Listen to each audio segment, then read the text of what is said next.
大家好，呢度係 Welcome Audio， 我係 Dennis， 翻嚟玩下佢。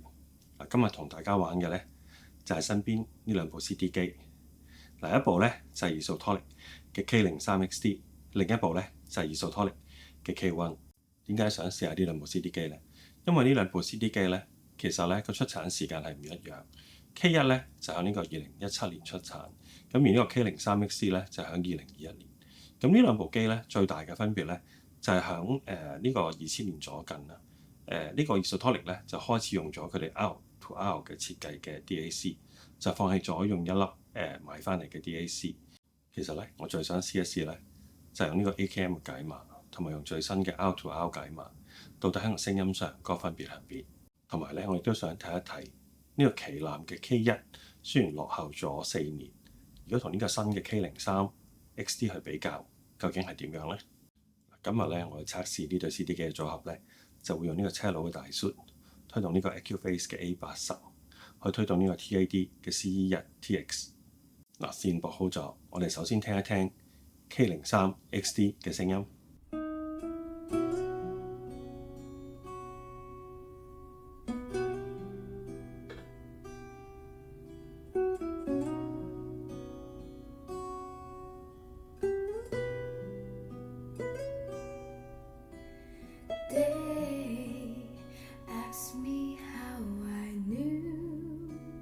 My true love was true.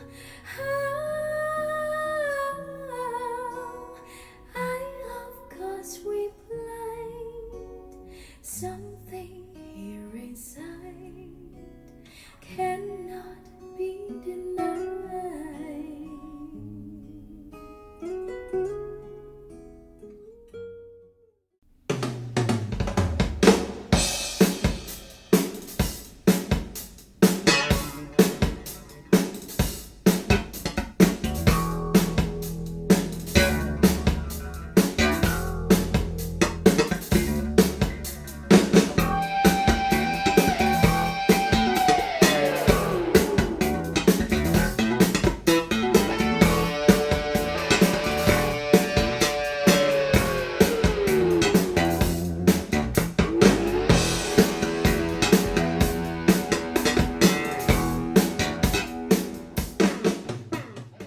K03XD 開聲咧，個聲音嘅特性咧就係好靜。所有樂器出嚟個分析率咧都非常之高。整體嚟講咧好平衡，個人聲咧聽起上嚟好舒服，好柔順。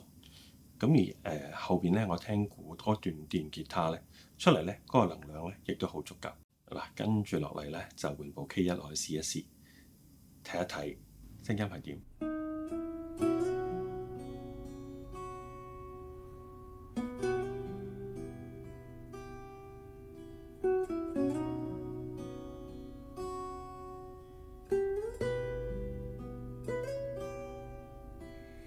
They ask me how I knew my true love was true.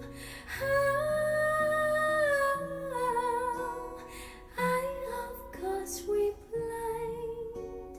Something here inside cannot be denied.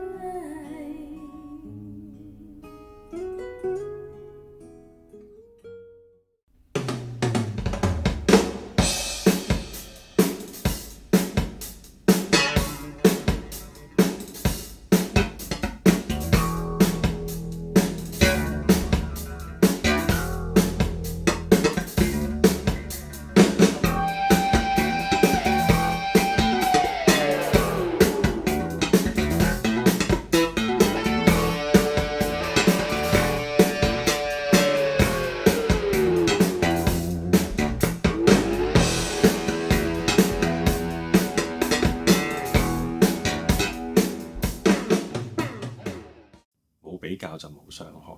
K1 一開聲，其實將呢個 K03XD 咧係真係壓咗落去，整體出嚟嗰個聲音嗰個分析力同密度係高好多。最恐怖係響嗰個像真度。每一件樂器出嚟嗰個像真度啊，嗰啲餘韻啊，嗰個活生感啊，佢都係比呢個 K03XD 好。尤其是我聽第二段錄音嗰段鼓加一支電吉他啦，出嚟嗰個能量係好犀利。嗰種感覺係你覺得嗰個音樂係喺你身邊出緊嚟咁你好想聽落去。嗱，今日咧呢個比較可能係有少少唔公平嘅，因為始終 K1 係旗艦機啦，佢裏邊有4隻牛，咁你相比 K03 XD 佢只係有2隻牛，整體個製作亦都唔一樣。嗱，兩部如果要我揀就都好明顯㗎啦，我會中意 K1 多少少，因為真係聽起上嚟咧嗰個刺激度啊，同埋嗰個襟聽嘅程度咧，都係比呢個 K03 XD 好。如果你係咁樣比較呢個 K1 同埋 K03 XD 咧，即係呢個用翻傳統 AKM 解碼，真係唔會輸俾而家新嘅 R2R 嘅設計。如果想睇我做多啲呢個類型嘅測試，請 like、share 同埋 subscribe 呢條頻道啦。拜拜。